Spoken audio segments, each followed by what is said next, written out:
शब्द दे विच अकाल पुरख परम पिता परमात्मा नू संबोधित कर रहे ने, अरदास कर रहे ने, अपने वास्ते ही ते साडे वास्ते अरदास कर रहे ने।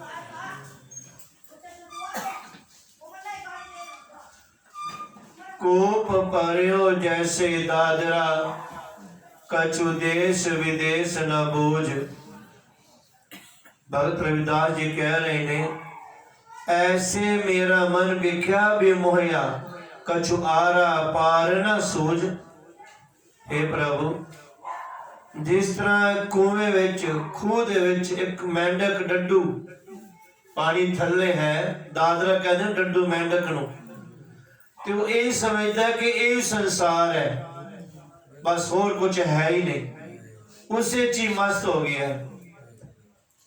कुछ देश कछु देश विदेश न बुझ, कोई अंदर दी बाहर दी कोई खबर नहीं, पर खूह उस एरिया दायरे च मस्त हो गया। इसी तरह भगत रविदास कहे, प्रभु ऐसे मेरा मन भी डड्डू की तरह, मेंढक की तरह, मेरा मन मेंढक की तरह विख्या भी मोहया, इन्हां विषय पदार्थां विच मस्त हो गया। भाई यही दुनिया है, कछु आरा पार न सूझ। इस लोक ते परलोक की कोई खबर नहीं है कि इस लोक विच मैं किस लिए आया हाँ, किस लिए नहीं आया, तो मैं परलोक भी जाना है तो की मुंह लैके जावांगा। मेरा मन डड्डू की तरह एक दायरे विच विषय विकार पदार्थां विच उलझ गया है। मैनू आर पार दी परमात्मा दी लोक ते परलोक दी सोची नहीं रही। हे प्रभु, मेरे मन का यह हाल है, तू कृपा कर। सगल भवन के नायका, ये सारी सृष्टि दे मालिक, सारे ब्रह्मांड दे मालिक, एक छिन दर्श दिखाए जी, एक क्षण मात्र मैनू अपने दर्श दिखा दे, कृपा कर मेरे ते। भगत रविदास जी अरदास कर रहे हैं, अपने वास्ते ही साडे वास्ते कर रहे। रहाओ विश्राम। हे हर जी, मलिन भई मत माधवा, मलिन भई मत माधवा। हे प्रभु, मेरी मत मेरी बुद्धि है ना मलिन होगी, मैली हो गई है। माधवा प्रभु परमात्मा, तेरी गत लखी ना जाए, तेरी अवस्था नूं मैं नहीं समझ सकिया, नहीं पहचान सकिया, क्योंकि मेरा मन मैला हो गया, मेरी बुद्धि मैली हो गई है। तेरी अवस्था नूं, तेरी खूबसूरती नूं, तेरे उपकार नूं मैं नहीं समझ सकिया। करो कृपा भ्रम चुकई।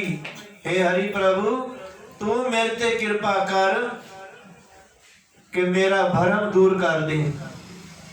मैं भरम में पै गया, भटक रहा सारा जीवन।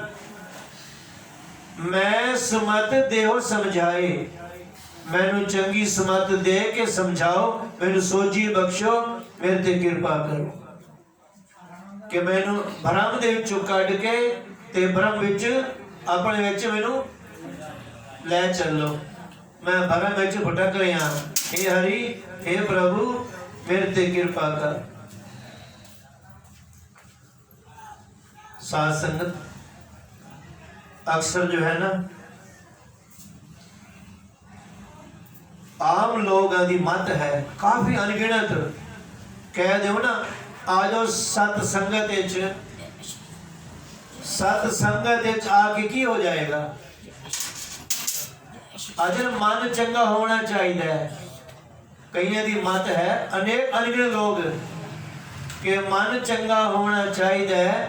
सत्संगत आवन दी क्यों लोड़ है, गुरुद्वारे आवन दी, मंदिर जावन दी की लोड़ है, सिमरन करन दी की लोड़ है, अमृत वेला संध्या वेला संगत करन दी की लोड़ है। बस मन चंगा होना चाहिए। ते सत संगत विच आके जे मन चंगा ना होया तो फिर सत्संग आने का फायदा की है? कई लोग इस तरह बोलते हैं। एक बंदे इस तरह मेरी चर्चा हो गई, मैं तुसी गुरुद्वारे जानते हो? कहता कदे नहीं गए। मंदिर जानते हो? कदे नहीं गए। नितनेम करते हो? कदे नहीं गए। सिमरण करते हो? घर बैठ के करते हो? कदे नहीं किया। तो की लोड़ है? मन चंगा होना चाहिए बस। मैं तुहाड़ा मन चंगा है? कहता हाँ बिल्कुल चंगा। मैं बिल्कुल झूठ बोलता पिया। तो अपने मन की वृत्ति बना लीए भाई संगत ना करनी पवे। भाई को गल करो पैंडा छुट जाएगा, नहीं छुटेगा। तू 100% बेईमान है ते 100% तेरा मन गंदा है। क्योंकि जिंदा मन चंगा होंदा है ना, जिंदा मन चंगा होंदा है, वो कदे भविष्य नहीं कहेगा कि सत्संग जाम दी की लोड़ है। जो सत्संग ते क्वेश्चन मार्क ला देवे ओदा मन चंगा कदापि हो ही नहीं सकता।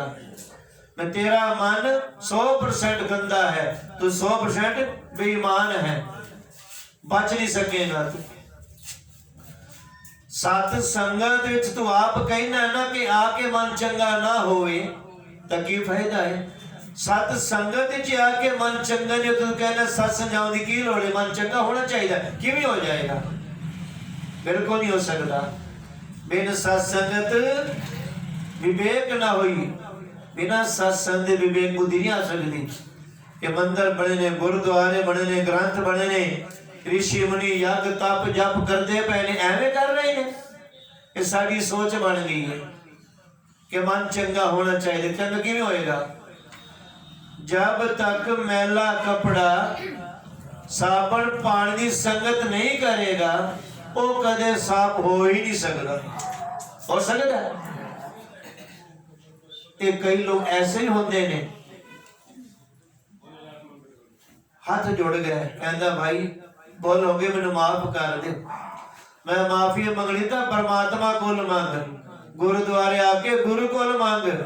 ये मनोवृत्ति ठीक करो कि मन चंगा होना चाहिए। सत्संग दी की लोड़ है? और तेरा तन चंगा है ना, रोटी खाने की की लोड़ है? छोड़ दे रोटी पानी खाना पीना, लग जाएगा 15 दिन बाद शमशान घाट पहुंच जाएगा। रोटी क्यों खाने हैं? कि तन चंगा रहे, स्वस्थ रहे, ताकतवर रहे।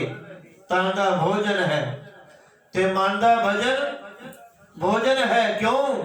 कि मन स्वस्थ रहे, मन एक्टिव रहे, मन सच्चा सुच्चा रहे।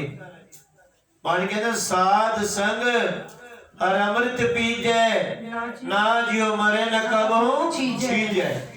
साध संग भगत रविदास कह रहे हैं कि संगत करो, करो कृपा भ्रम चुकई, मैं सुमत दियो समझाए। प्रभु तू कृपा कर, मैनू संगत दे, मैनू सत्संग दे, सिमरन दे, नितनेम दी दात बख्श कि मेरा भरम खत्म हो जाए और मैं ब्रह्म विच प्रवेश करा। भगत रविदास कह रहे हैं ना, बहुत जन्म बिछड़े ते माधो, ये जन्म तुम्हारे लेखे, कहे रविदास आस लग जीवा, चिर भयो दर्शन देखे, चिर भयो दर्शन देखे। भगत रविदास एवं नहीं कह देता, क्योंकि समझ आ गई कि नाम तो बिना, परमात्मा तो बिना, सत्संग तो बिना ये जीवन जीरो है, ये जीवन मृत्यु समान है। ते साध संगत ये लोगों के भरम हैं जो इस तरह से सोचते ने कि मन चंगा होना चाहिए, सत्संग की की लोड़ है। ये ओ लोग ने जो सत्संग तो दूर भजते ने, नितनेम तो दूर भजते ने, अमृत वेले दूर भजते ने, संध्या वेले दूर भजते ने। अपनी मनोवृत्ति बना ली है कि मन चंगा होना चाहिए, सत्संग की लोड़ है। जो ऐसे लोग ने वो 100% बेईमान होंगे ने, उनका मन 100% गंदा होता है। कि जो कहता सत्संग की लोड़ है, चंगे मन वाला सत्संग इनकार करेगा? चंगे मन वाला सत्संग नूं इग्नोर करेगा? वो आप भी आएगा ते दूजे नूं लेके आएगा, प्रेरणा करेगा, भाई नहीं चल सत्संगत विच, उस तो बिना कल्याण कोई नहीं होना। ऐसे लोग हैं ना ढीठ जिद्दी, जो आप नहीं जाना ते दूजे नूं भी नहीं जान देना। कि मन चंगा होवे सत्संग जान दी की लोड़ है। चंगे मन वाले सत्संग में फिर दोहरा रहा, कदे इनकार नहीं करते, कदे इग्नोर नहीं करते। वो चंगे मन वाले होंगे हैं, सत्संग तो कदे भज के नहीं जाते। जो आना नहीं चाहते होंगे ना कहीं आयो सत्संग गुरुद्वारे, टाइम कोई नहीं, वो आते ने, जरूर आते ने। कदों आते ने? जो लंगर वरताना, लंगर बाहरों बह के लंगर खा के चले जाते हैं, अंदर मत्था टेक कर नहीं आते, अंदर दर्शन नहीं करते, बाहरों आन गए लंगर खा के बाहरों ही चले जाते। आपा ऐसा नहीं बनना।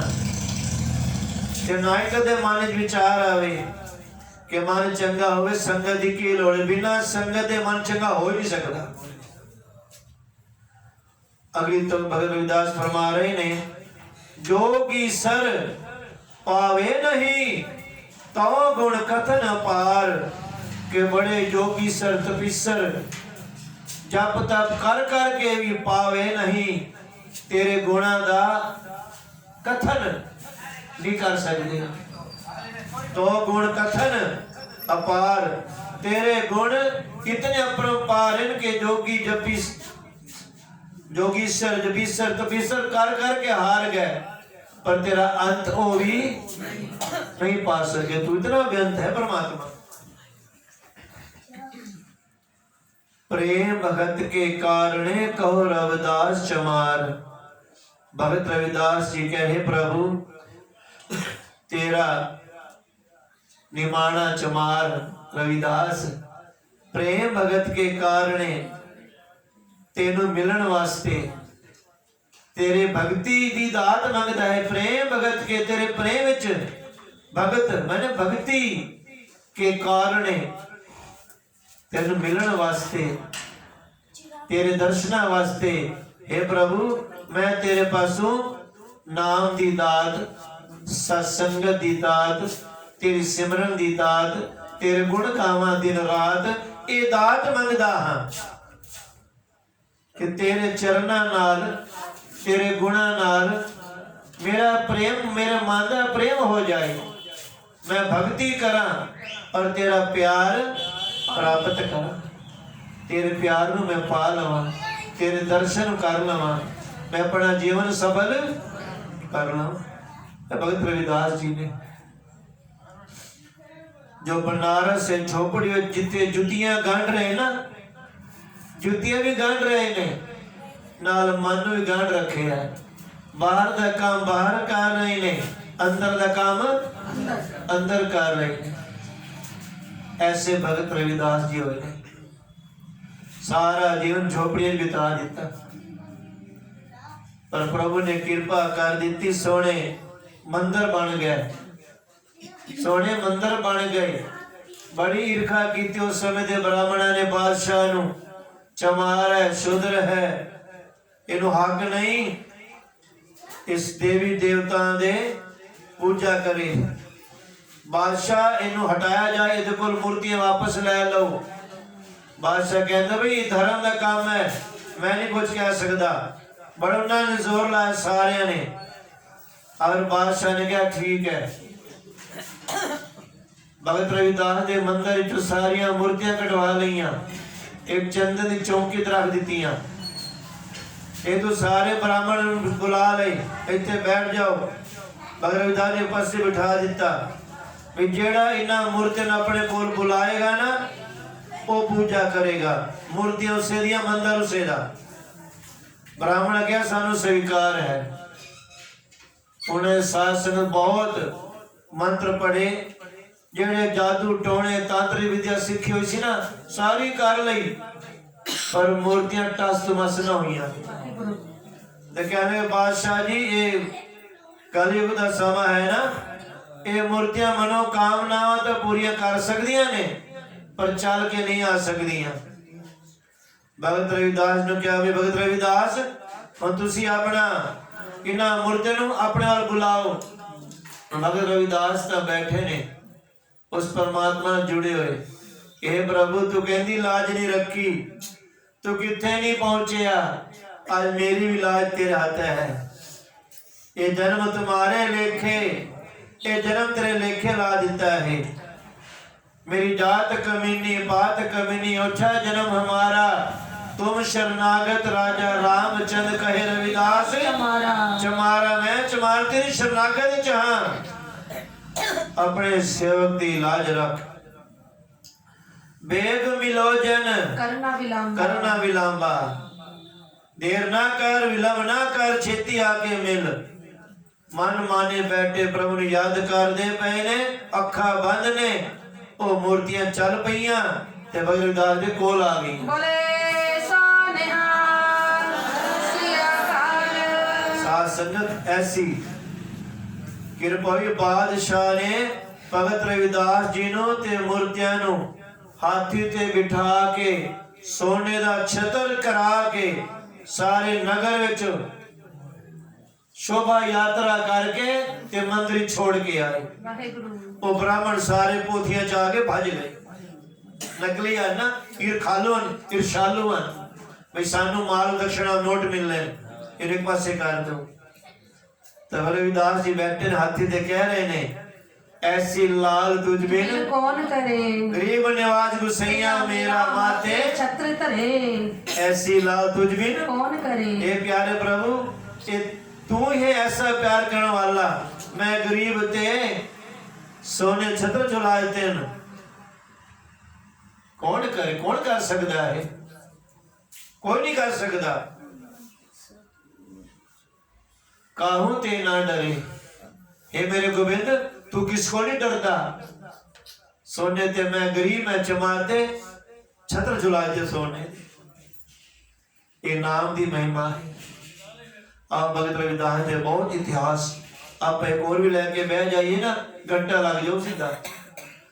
ताओ महापुरुष जो आए ने संसार ते पृथ्वी ते, वो कहते वास्ते आए ने, बोलो साडे वास्ते, कि अपने वास्ते आए ने, साडे वास्ते, साडे वास्ते आए ने। अपना भी आके उद्धार कर गए ते सानू उद्धार करने वास्ते ए ग्रंथ, ए कथा कहानियां सत्संग कीर्तन सिमरन, इस सब को सानू ये द्रोहर पूंजी अमृत रूपी पूंजी दे के गए ने कि ला भी संभालो पी लो ते अमृत पी लो, अमृत अमर होके आ जाओ।